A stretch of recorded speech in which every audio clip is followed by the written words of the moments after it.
Bismillahirrahmanirrahim. Assalamualaikum warahmatullahi wabarakatuh. Alhamdulillah, segala puji bagi Allah Tuhan semesta alam. Jumpa lagi di pelajaran pendidikan agama Islam bersama dengan Abi Alif. Pertama-tama Abi ucapkan selamat kepada anak-anakku semua yang sudah naik ke kelas 9. Mudah-mudahan hari ini di kelas 9 ini lebih baik dari kelas yang lalu, lebih baik dari yang lalu, dan mudah-mudahan kita semua akan mencapai apa yang kita cita-citakan. Amin Allahumma amin. Materi yang pertama yang insya Allah akan kita bahas di kelas 9 ini adalah tentang sikap atau rasa, yaitu optimis, ikhtiar, dan tawakal. Kita bahas satu persatu. Optimis. Apa sih optimis itu? Optimis merupakan sikap percaya diri, yakin, percaya bahwa Allah Subhanahu wa Ta'ala akan memberikan akhir yang baik bagi hamba-hambanya yang senantiasa berusaha. Maka kita harus percaya itu. Kalau kita sudah berusaha, sudah memberikan yang terbaik, kita harus yakin, harus punya sikap optimis bahwa akhirnya pun pasti akan disediakan akhir yang baik oleh Allah Subhanahu wa Ta'ala. Ya, kuncinya itu. Lawan dari optimis itu pesimis. Pesimis berarti ya kebalikannya. Kalau optimis itu kita percaya, kita yakin, ya. Kalau pesimis itu kita minder, tidak yakin dengan kemampuan kita sendiri. Allah Subhanahu wa Ta'ala berfirman dalam Al-Qur'an, "Qul ya ibadiyalladzina asrafu." Katakanlah, Allah memerintahkan Nabi kita Muhammad sallallahu alaihi wasallam untuk berkata kepada kita semua hamba-hambanya, ya ibadiyalladzina asrafu. Hai hamba-hambaku yang melampaui batas. Melampaui batas itu maksudnya tingkah lakunya sudah keterlaluan, sudah kelewatan. Ala anfusihim. Melampaui batas terhadap diri mereka sendiri. Kelewatannya itu, keterlaluan itu berdampak pada diri kita sendiri. Artinya kita ini zolim pada diri kita sendiri. Ya, artinya ini hamba-hamba Allah yang gemar berbuat dosa, gemar berbuat salah. Ya, kita semua. La taqnatu mir rahmatillah. Jangan kamu berputus asa dari rahmat Allah. Meskipun kita ini punya banyak salah, punya banyak dosa, ya, sehari-hari kita penuh dengan kekhilafan. Tapi Allah mengatakan, la taqnatu mir rahmatillah. Jangan kamu semua berputus asa dari rahmat Allah. Oke, kita memang serba kekurangan. Oke, kita memang punya banyak salah. Tetapi apabila kita bertaubat, maka Allah pasti akan memberikan kasih sayang kepada kita semua dan akan mengampuni dosa-dosa kita. Dilanjutkan ayatnya, innallaha yaghfiru dzunuba jami'a. Sesungguhnya Allah Subhanahu wa Ta'ala akan mengampuni dosa-dosa semuanya. Apabila kita bertaubat, pasti akan Allah ampuni. Innahu huwal ghafurur rahim. Dan sesungguhnya Allah itu Maha Pengampun, Al-Ghafur, dan Maha Penyayang, Ar-Rahim. Kita harus optimis bahwa Allah Subhanahu wa Ta'ala akan selalu memberikan rahmatnya kepada kita semua. Contoh dan hikmah bersikap optimis. Contohnya dulu. Contohnya, orang yang optimis itu akan selalu berdoa meminta kepada Allah dengan hati yang yakin. Ketika kita berdoa, kita harus yakin bahwa doa kita itu pasti akan Allah kabulkan. Entah dikabulkan besok, entah langsung saat ini juga, atau kapan, terserah. Meskipun apa yang kita minta itu terlihat sulit atau bahkan hampir mustahil. Seperti kisah Nabi Zakaria, ya, yang mandul, sudah tua, istrinya sudah beruban, tetapi doanya minta anak. Itu kan terlihat mustahil, ya, orang yang tua sudah divonis mandul, umurnya bahkan dikatakan dalam riwayat itu sudah hampir mencapai 100 tahun, tapi doanya minta anak. Itu kan terlihat mustahil, tetapi Allah Subhanahu wa Ta'ala kabulkan doa Nabi Zakaria. Karena Nabi Zakaria berdoa dengan hati yang yakin. Bahkan di dalam Quran surat Maryam itu kisahnya, ya, ada salah satu kalimat Nabi Zakaria, aku belum pernah kecewa dalam berdoa kepadamu wahai Tuhanku. Ya, kita harus yakin bahwa Allah tidak akan pernah mengecewakan doa kita. Itu orang yang optimis begitu. Kemudian kita harus percaya bahwa hasil itu tidak akan pernah mengkhianati usaha. Kalau kita sudah berusaha dengan maksimal, insya Allah hasilnya mudah-mudahan akan maksimal juga. Tetapi sebaliknya, kalau kita tidak berusaha dengan maksimal, malas-malasan, ya hasilnya pun kemungkinan akan sesuai dengan usaha kita tadi. Apa saja hikmah bersikap optimis? Yang pertama, kita akan terhindar dari tipu daya syaitan. Karena kita hanya percaya pada hasil yang diberikan Allah. Ingat anak-anakku semua, syaitan itu senantiasa menggoda kita dari segala penjuru arah, membisikkan ketidakyakinan kita kepada Allah. Itu kerjaan setan. Membuat kita ragu pada Allah, itu kerjaan setan. Kemudian kita pun akan lebih semangat dalam berbuat kebaikan. Karena tadi ya, karena kita yakin hasil akan baik, ya kita akan lebih semangat dong untuk berbuat baik. Karena mendapatkan balasan yang terbaik juga dari Allah Subhanahu wa taala. Fastabiqul khairat. Kita akan berlomba-lomba dalam berbuat kebaikan.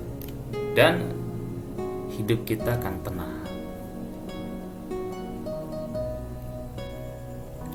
Kemudian ada ikhtiar. Tadi optimis, sekarang ikhtiar. Apa sih ikhtiar? Sering kita mendengarkan. Ikhtiar itu berusaha dengan perbuatan. Jadi ada hasil yang dihasilkan. Ya, berusaha dengan perbuatan. Ada perbuatan yang ditunjukkan untuk mendapat apa yang kita inginkan. Ya, kita semua pasti punya cita-cita. Nah, untuk mencapai cita-cita kita itu, apa yang kita lakukan? Nah, yang kita lakukan itu yang namanya ikhtiar. Usaha kita dalam mencapai apa yang kita inginkan, apa yang kita niatkan, apa yang kita cita-citakan. Atau dalam bahasa Inggris itu action ya. Jadi kalau ada istilah talk less, do more. Ya, sedikit bicara, banyak ikhtiar. Ya, jadi ngomongnya itu sedikit saja, tapi perbanyaklah ikhtiar. Itu ada actionnya ya. Kalau kita hanya sekedar pengen tetapi tidak ada usahanya, berarti belum berikhtiar namanya. Ya, jadi doa itu harus diiringi dengan ikhtiar. Nah, perhatikan, ikhtiar dan doa adalah dua hal yang sangat berkaitan. Ikhtiar tanpa doa sombong. Ya, kita hanya berusaha tapi tidak minta pada yang mengabulkan usaha kita, itu sombong. Ya, kita punya cita-cita, kita belajar, kita berjuang sekuat tenaga, tapi kita tidak pernah minta pada Allah, sombong berarti kita. Dan sebaliknya, kalau kita hanya doa tapi tidak ikhtiar, itu tadi talk less do more. Cuma ngomong doang tapi tidak ada buktinya, itu berarti bohong. Ya, bohong itu, pengen itu. Hanya sekedar mulut, sekedar ngomong saja kita pengen itu, tapi asli itu bohong. Karena kita tidak menunjukkan niat, usaha untuk mencapai apa yang kita cita-citakan tadi. Lawan dari ikhtiar itu malas. Ya, kalau ikhtiar itu gemar menunjukkan aksi, ya, gemar berbuat. Kalau lawan dari ikhtiar berarti malas ya. Kalau malas itu tidak suka berbuat apa-apa, itu malas berarti kan. Allah Subhanahu wa taala berfirman, "Wa alaysa lil insani illa ma sa'a." Dan bahwa manusia itu hanya memperoleh apa yang telah diusahakannya. Nah, ini ayat yang tadi ya, yang surat An-Najm. Ya, manusia itu hanya memperoleh sesuai dengan apa yang telah dia kerjakan. Kalau kita berusaha yang terbaik, ya insya Allah hasilnya pun akan terbaik. Tetapi sebaliknya, kalau kita berusaha hanya malas-malasan, ya hasilnya pun sama sesuai dengan apa yang telah kita kerjakan. Tidak akan mungkin hasilnya itu bertolak belakang. Ya.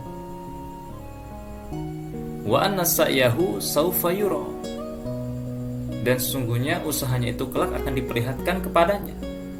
Jadi hasil usaha kita itu, hasil pekerjaan kita itu, yang menikmati hanya kita, yang menikmati kita, bukan orang lain.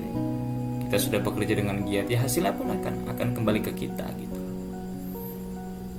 Tidak akan pernah diambil oleh orang lain hasilnya. Kita yang bekerja, kok dia menikmati? Tidak akan begitu. Ya, Allah itu Maha Adil. Tsumma yujzahul jazaa'al awfa. Kemudian akan diberi balasan kita dengan balasan yang paling tinggi, paling sempurna. Ya. Nah, kalau kita berbuat kebaikan, Allah akan membalas kita dengan kebaikan yang berlipat-lipat. Ya, balasan Allah itu akan lebih baik, malah lebih baik dari apa yang telah kita berbuah. Tidak mungkin kita, ya, konsepnya begini, kalau matematika manusia, memberikan satu kembali satu, itu matematika manusia, ya, keluar satu masuk satu, karena harus saling berbalas dong. Tetapi kalau balasannya Allah, matematikanya Allah, kita memberikan satu, kembalinya akan 10, ya, artinya kembalinya akan lebih banyak. Jadi itu balasan bagi kita. Kalau kita berbuat satu kebaikan, akan kembali kepada kita berlipat-lipat kebaikan. Wa anna ila rabbikal muntaha. Dan sesungguhnya hanya kepada Tuhanmu lah kesudahan segala sesuatu. Ya, Allah lah yang memutuskan hasil akhir. Ya, kata Allah, kasih sekarang atau nanti itu terserah Allah. Ya, kita berusaha sekarang, kita pengen hasilnya sekarang, tapi kalau kata Allah nanti itu terserah Allah. Ya, karena tetap Allah lah yang menentukan hasil akhirnya. Toh, ikhtiar, belajar, bekerja, berlatih, itu semua contoh ikhtiar. Belajar ya agar kita pintar, agar kita bisa bekerja, agar kita bisa mendapatkan apa yang kita impikan. Berlatih agar kita hebat, agar kita terampil, itu semua contoh ikhtiar. Apa sih hikmahnya kita ikhtiar, kita berusaha, apa yang akan kita dapat? Satu, kita tentu akan dimudahkan mencapai apa yang kita cita-citakan. Kalau kita berusaha, insya Allah cita-cita itu akan mudah kita dapatkan. Tapi kalau kita hanya berleha-leha, bermalas-malasan, ya akan semakin terjal jalan kita mencapai cita-cita. Dan sebagai bentuk syukur kita atas nikmat yang telah Allah Subhanahu wa taala berikan, ya, kita diberikan sehat, diberikan anggota tubuh yang lengkap, maka harus kita syukuri itu dengan berusaha, dengan bekerja, dengan berbuat kebaikan. Bukan hanya dengan bermalas-malasan. Bukan itu. Kemudian ada tawakal, ya, yang terakhir. Tawakal itu apa sih? Tawakal itu berserah diri kepada Allah Subhanahu wa taala, ya, berserah diri. Maksudnya adalah menyerahkan hasil dari doa dan ikhtiar kita hanya kepada Allah Subhanahu wa taala. Kita sudah berdoa nih. Kita minta ya Allah yang terbaik. Kita pun menunjukkan bukti dari doa kita itu dengan ikhtiar, dengan usaha untuk mencapai cita-cita kita. Maka kalau kita sudah melakukan dua hal itu, serahkan sisanya pada Allah, serahkan hasil akhirnya pada Allah. Ya, tugas kita sebagai manusia itu hanya beramal, ya, hanya berbuat. Kalau masalah hasil itu urusan Allah Subhanahu wa taala. Kita tidak boleh mencampuri wilayahnya Allah. Itu namanya tawakal, ya, menyerahkan segala hasil dari doa dan ikhtiar kita itu kepada Allah. Biarlah Allah yang memutuskan. Allah Subhanahu wa taala berfirman, "Fabima rahmatin minallahi linta lahum, walau kunta faddan ghalidhal qalbi la langfaddu min hawlik, fa'fu anhum wastaghfir lahum wasyawirhum fil amr." Maka disebabkan rahmat Allah lah kamu berlaku lemah lembut terhadap mereka. Sekiranya kamu bersikap keras lagi berhati kasar, tentulah mereka menjauhkan diri dari sekelilingmu. Karena itu maafkanlah mereka dan mohonkanlah ampun bagi mereka, dan bermusyawarahlah dengan mereka dalam urusan itu. Perhatikan yang berwarna merah. Fa idza azamta fatawakkal 'ala Allah. Maka apabila kamu telah membulatkan tekad, telah yakin pada apa yang kamu cita-citakan, kamu ingin menjadi ini, ingin menjadi itu, sudah yakin nih, maka ya bertawakallah kepada Allah Subhanahu wa taala. Serahkan itu, biar Allah yang atur. Innallaha yuhibbul mutawakkilin. Sesungguhnya Allah menyukai orang-orang yang bertawakal hanya kepadanya. Quran surat Al-Imran ayat 159. Contoh sikap tawakal. Pertama, optimis. Orang yang tawakal pasti dia optimis bahwa hasil yang Allah berikan itu adalah yang terbaik bagi dirinya. Dia yakin apapun hasil yang Allah berikan, apakah sesuai dengan keinginan saya atau tidak, itu pasti yang terbaik untuk saya. Ya, sabar. Kalau hasilnya belum sesuai harapan, ya kita harus sabar. Sabar dan yakin bahwa ya inilah yang terbaik untuk saya menurut Allah Subhanahu wa taala. Kemudian ya husnuzon pada Allah. Kalau hasilnya belum sesuai harapan, kita diminta untuk sabar, dan kita pun harus husnuzon, harus berbaik sangka pada Allah. Jangan mengira, wah Allah jahat nih sama saya, kok keinginan saya, doa saya tidak dikabulkan. Bukan tidak dikabulkan, tetapi Allah memberikan yang terbaik bagi kita. Menurut Allah, bukan menurut kita. Ya, boleh jadi menurut kita itu baik, tapi sebetulnya buruk menurut Allah. Atau kebalikannya, boleh jadi menurut kita itu buruk, tetapi sesungguhnya baik menurut Allah Subhanahu wa taala. Kita harus husnuzon pada Allah. Dan orang yang tawakal itu tidak pernah menginginkan sesuatu secara berlebihan atau ambisius dalam artian negatif. Saya pengen banget nih menjadi ini. Dia berusaha mati-matian untuk mendapatkan ini, tetapi ketika dia tidak menyisakan rongga di hati untuk bersiap-siap nih kalau segala sesuatu itu tidak berjalan, kadang tidak berjalan sesuai keinginan kita. Kalau kita tidak siap untuk itu, yang terjadi apa? Yang terjadi kita bisa gila, bisa stres, ya. Seperti contoh banyak berita di televisi kan, orang-orang yang gagal menjadi caleg, banyak kan yang masuk rumah sakit jiwa. Ya karena itu, karena mereka terlalu menginginkan sesuatu secara berlebihan. Ketika mereka tidak tawakal, tidak menyerahkan hasilnya itu pada Allah. Apa hikmah bersikap tawakal? Apa yang akan kita dapat kalau kita bersikap tawakal? Apa manfaatnya? Satu, hidup kita tenang. Tenanglah, orang kita sudah menyerahkan hasilnya pada Allah. Orang kita sudah pasrah pada Allah, ya. Hidup kita akan tenang. Dan kita tidak akan kecewa kalau kita sudah menyerahkan segala urusan kita kepada Allah. Tidak mungkin Allah akan membuat kita kecewa karena kita menyerahkan sesuatu kepada yang maha mengurusi sesuatu. Ya, kita tidak mungkin dibuat kecewa oleh Allah Subhanahu wa taala, karena Allah Subhanahu wa taala tidak pernah mengecewakan hambanya yang senantiasa berdoa kepadanya. Maka kalau kalian ingin sesuatu, minta pada Allah Subhanahu wa taala meskipun itu terlihat mustahil. Ya. Optimislah dalam berdoa, ikhtiarlah dengan maksimal, dan serahkan hasilnya pada Allah Subhanahu wa taala. Mudah-mudahan ada manfaatnya. Wassalamualaikum warahmatullahi wabarakatuh.